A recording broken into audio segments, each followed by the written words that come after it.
What a rookie mistake.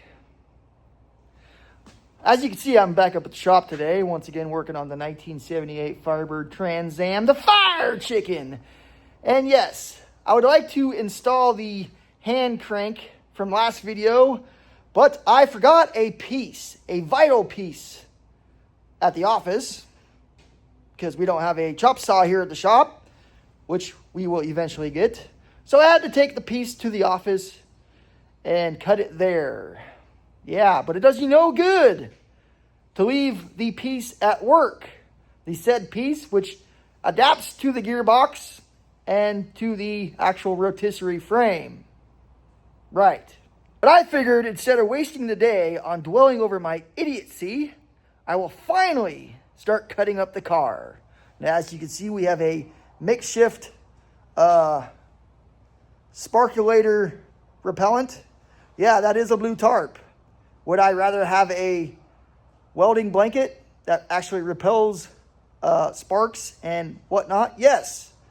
But that's neither here nor there. This will work. Point in the right direction. This will work for now. So with this makeshift sparkulator repellent wall that I have set up, I'll get under here and I'll show you guys what I have going on. A giant hole in the trunk. That's right. Now, I may or may not be saving the bracketry for the actual gas tank, because I'm thinking in the future I may be putting a fuel cell inside the trunk. But for now, we're going to try to cut as much of that out and save it as possible. As you can see, I have a brand new trunk pan here. I've actually had it for a while. And what we'll do is we'll get measurements from this corner to that corner, the middle here, which is the highest point on the actual pan, that side, and then the lowest point from this corner to that corner. Now keep in mind, there's other stuff, other brackets that I have to try to save. These guys here on the side actually tie in to the bumper, the rear bumper. But I'm thinking if I can cut in there, which is going to be kind of hard, cut it out on the sides right here, it should all just come out in one big piece. One big piece. Now, as you saw from my last video, this General Pneumatic 3-inch extended reach air cutoff tool from Harbor Freight is not the best. I'm kind of thinking we're going to have to upgrade to a bigger air compressor. But for now, let's give it a go. Let's see what we can get done today. Heck yeah, man. Now, you may or may not be thinking, this guy's an idiot. He's got a blue tarp that's going to repel sparks. I will eventually get some actual welding blankets. That way we don't have to do this. But for now, let's give it a whirl. So let's go ahead and pull some measurements off this replacement trunk pan. About as good of a measurement as I can get. Ah.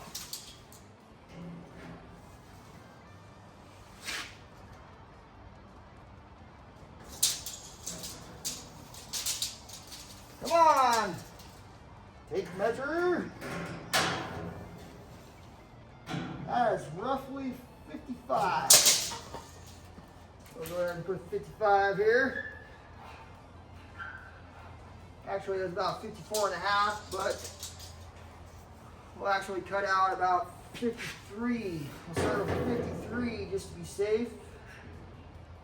And we'll go off the middle there. Might actually have to flip this back upside down, the right side up, that is. Yeah, we'll get the side first then. That is roughly 38. So I'm going to cut at least 37, which will leave me half of a gap, half an inch of a gap on each side.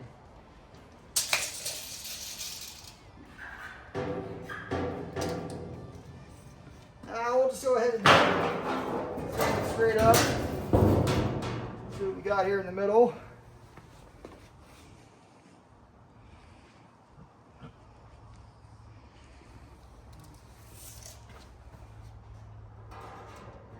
It's actually the highest point on this replacement pan. Yeah, this tape measure kind of sucks. 57.5. So we will go ahead and cut. We'll just cut 56. Gives you a good 1.5 inches to mess with on each side of the pan.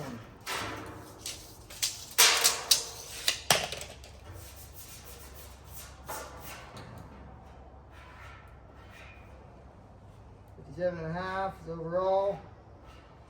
We'll cut 56.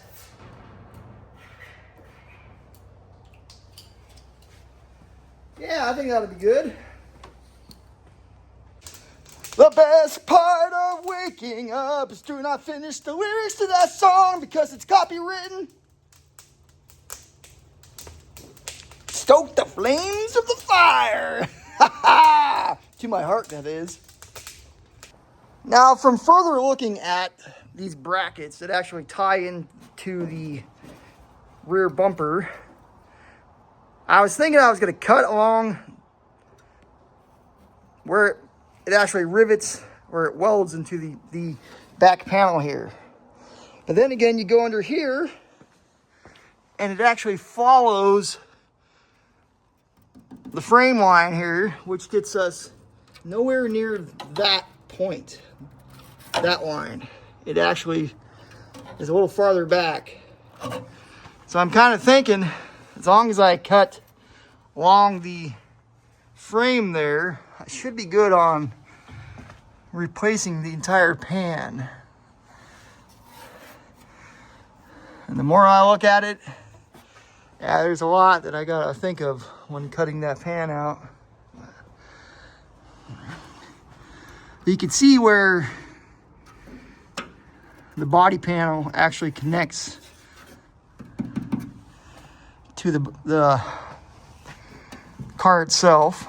So that's one thing to think of. I might just end up cutting a little bit on the outside of this line all the way around. A lot of stuff to think of. I don't know if I can get that pneumatic tool up in this little area.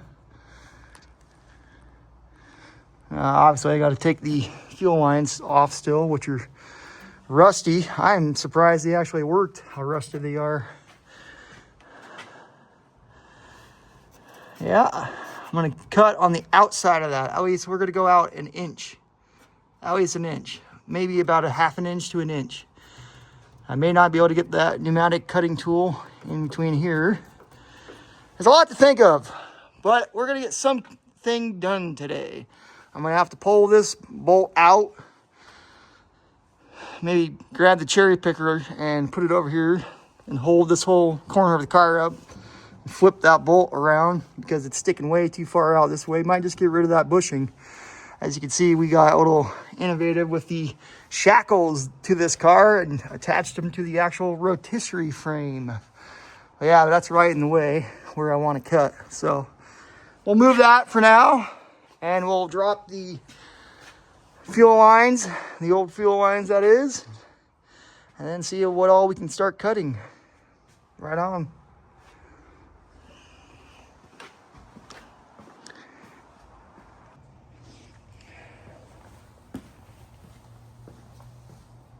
Safety third, people. Safety third. Well, in this case, wear some safety glasses, right? You know.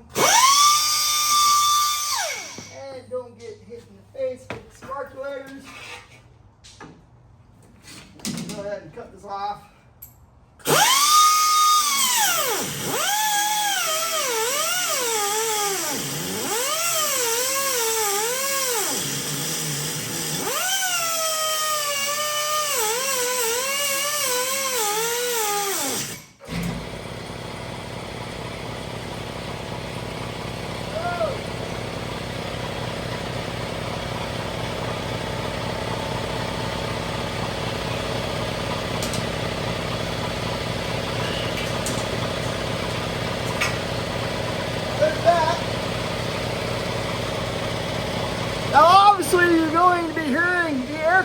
are kicked on a lot.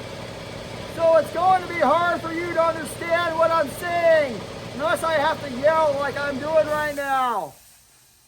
And then you use a regular voice. So let's move on to chopping the body up. I'm going to start in this corner and actually cut this bracket off. See how long it takes me.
This is going to take forever.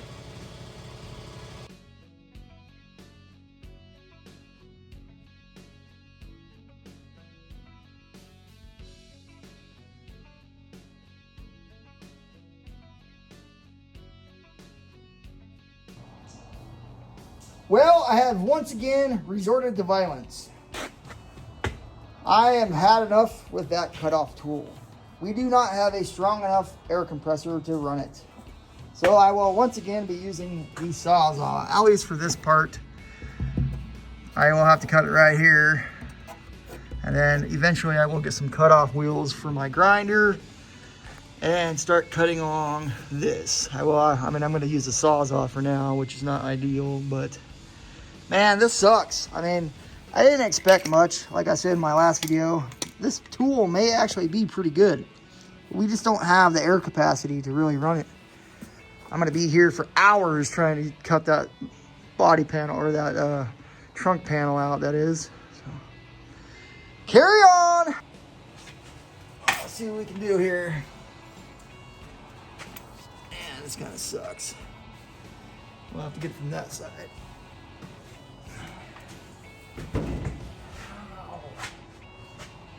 Car body just bit me.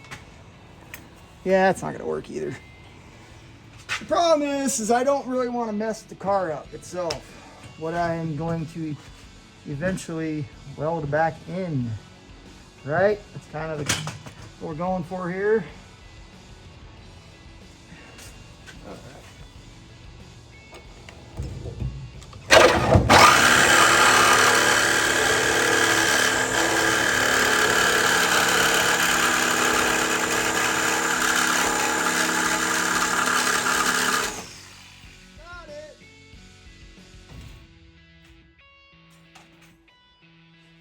That tab was easy to cut off and didn't necessarily need to cut that off. That's okay, we can re-weld it back on. I didn't actually cut all the way through it. And we'll move on to the other side and see what all we can get to. For now, since we have a giant hole in the trunk pan, I guess we'll use the Sawzall and try to get some kind of action out of this. Oh man, this is lovely.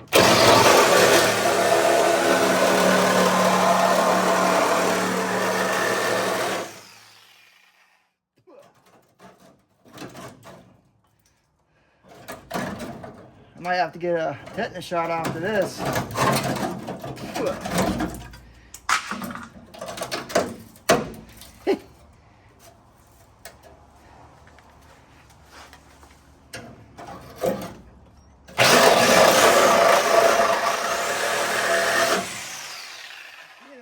Pieces of car falling off as we speak. I'm not going to cut too far back with it, so get it along to the back side here.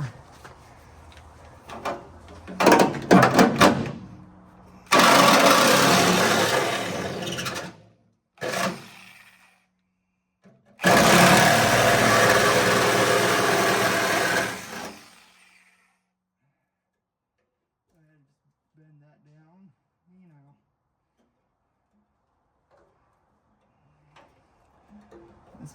This metal is so thin by now that you can basically just bend it by hand.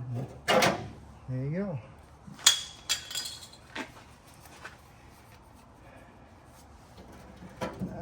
I really don't. I think that's a bump stop. If I remember right. It might be a bump stop. We'll cut around it, not actually cut it itself.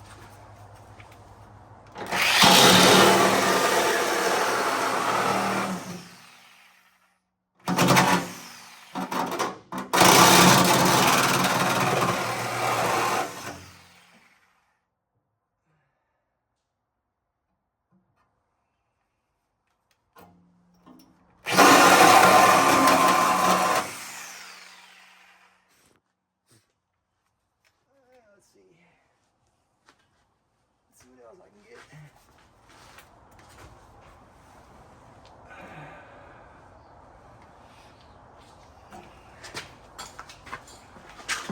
Ouch. Car got me again. That time it took my hat off.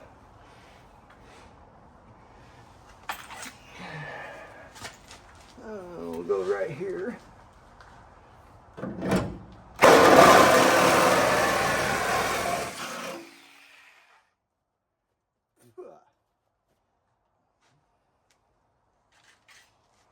Yeah, I'm gonna have to cut up a little further with it. Well, shoot. Oh, that stuff is so thin. It's just falling on right off. And it doesn't taste all that good.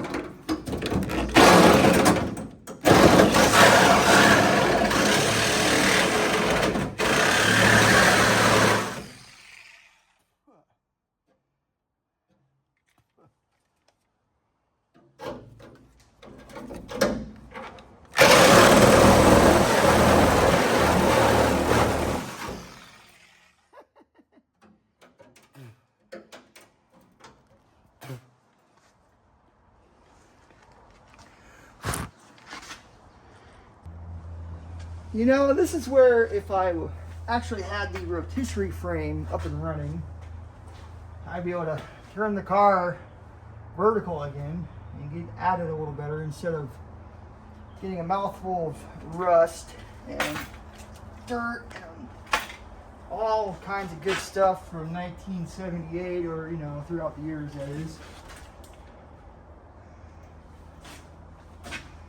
We don't want to cut that out. I'm just going to carry on there and cut the actual pan out.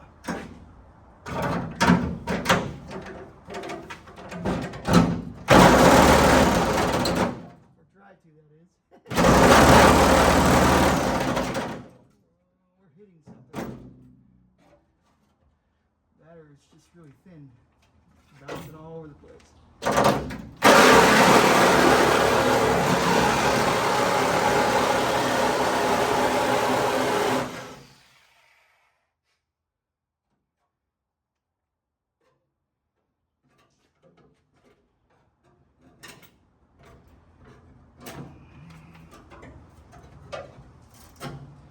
I'm gonna cut this off, I guess.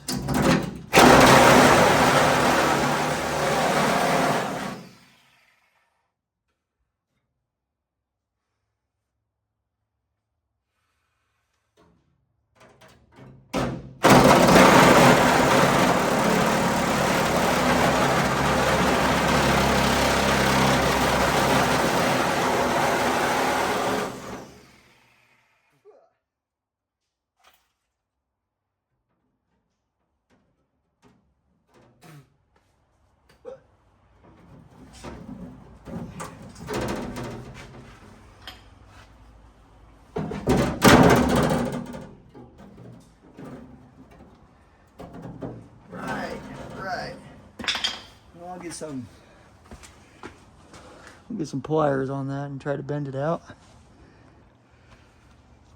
So I have decided I am just going to cut through all of this. I'd like to save it, but you know what? It could all be replaced. Just like the trunk pan itself, I guarantee I can pick up these.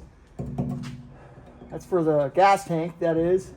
The strap's kind of hanging here. Give me a minute. Show you what I'm talking about. They kind of sit in there like this. And in the back somewhere, they kind of bolt in place. But like I said earlier, we may or may not actually be putting the gas tank back underneath the car. So I'm just going to cut all that crap out.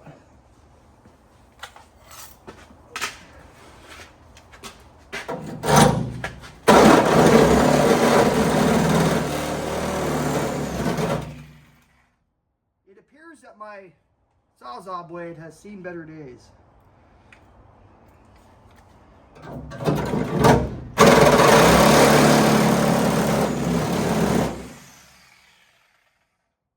it now appears that I have broken said Sawzall blade. Time for a new one. Carry on. Now with a new Sawzall blade. Now is it Sawzall? Sawzall? It's actually called Sawall. Sawzall. It saws all. Saws all. Sawzall. But everyone says Sawzall because it's, I don't know, weird American thing. Or is that Japanese? This is made in, oh, look at that. Made in America. Made in USA. Guarantee the blade's not, though. Ha ha ha!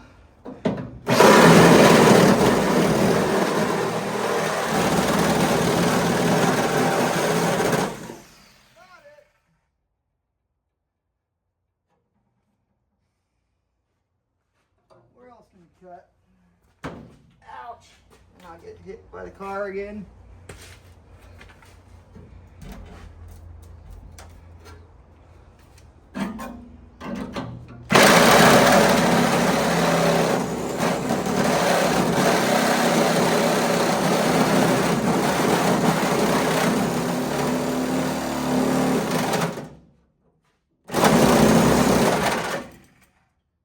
Blades suck.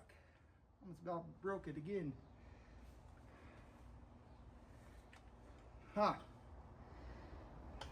I mean, look at that. It just bent the crap out of it. What the heck, man?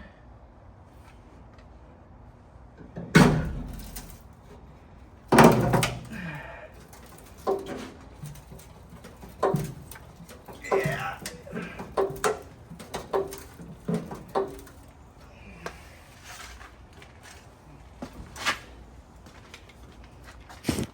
Well, that blade's not going to last any longer, just like the other one did.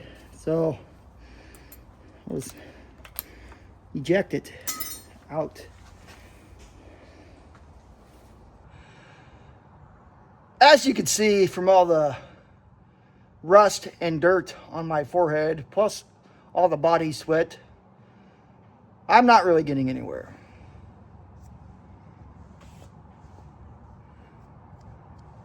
So I think for today, we're going to call it. We're going to come back with some actual cut-off discs for the grinder. Maybe get myself an electric rather than pneumatic cut-off tool. And carry on cutting the trunk pan out of this 1978 Pontiac Firebird. Trans Am, that is.